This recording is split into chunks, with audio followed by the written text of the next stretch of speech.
एक बार एक किसान हर कभी आने वाले आंधी तूफान, ओलावृष्टि, तेज धूप इत्यादि से परेशान हो गया। क्योंकि कभी कभी फसल ज्यादा खराब हो जाती थी, इसलिए वह परेशान होकर ईश्वर से शिकायत करने लगा। किसान बोला, आप ईश्वर तो है, लेकिन फसल को कब क्या चाहिए इसकी जानकारी नहीं है। जिसकी जरूरत भी नहीं होती है वह भी देते रहते हैं। इसलिए आपसे मैं विनती करता हूँ कि आप मुझे एक मौका दीजिए, मेरे कहे अनुसार मौसम कीजिए, फिर हम सब किसान अन्न के भंडार भर देंगे। ईश्वर मुस्कुराए और बोले, ठीक है, आज से तुम्हारे अनुसार मौसम रखूंगा। किसान खुश हो गया। किसान ने अगली फसल में गेहूं की बुवाई की। उसने जब चाहा तब धूप मिली, उसने जब चाहा पानी मिला, पानी की तो उसने बिल्कुल कमी नहीं आने दी। आंधी, बाढ़ और तेज धूप तो उसने आने ही नहीं दी। समय बीतने पर फसल बड़ी हुई।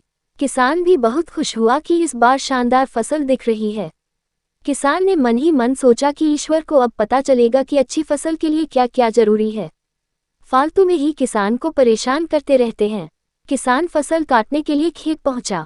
गेहूं के पौधे की बालियों को हाथ लगाया तो उसके पैरों तले जमीन खिसक गई। उसने देखा कि किसी भी पौधे की बालियों में एक भी दाना नहीं था। किसान दुखी हो गया और बोला, हे ईश्वर, ऐसा क्यों हुआ? क्योंकि मैंने तो सब कुछ सही किया और सही समय पर किया। इस पर ईश्वर बोले, हे प्रिय किसान, ऐसा तो होना ही था, क्योंकि तुमने इन पौधों को बिल्कुल भी संघर्ष नहीं करने दिया।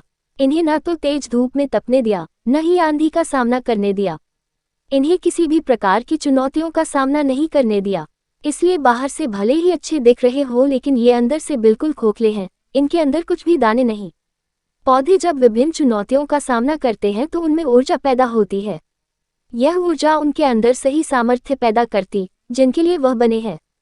दोस्तों, ठीक इसी प्रकार जब तक इंसान संघर्ष से नहीं गुजरता है, वह आदमी खोखला रह जाता है। जीवन की चुनौतियां ही उसके लिए उन्नति के नए रास्ते खोल देती हैं और आदमी को मजबूत और प्रतिभाशाली बनाती है। इसलिए आपके भी जीवन में मुसीबतें या चुनौतियां आए तो घबराना मत।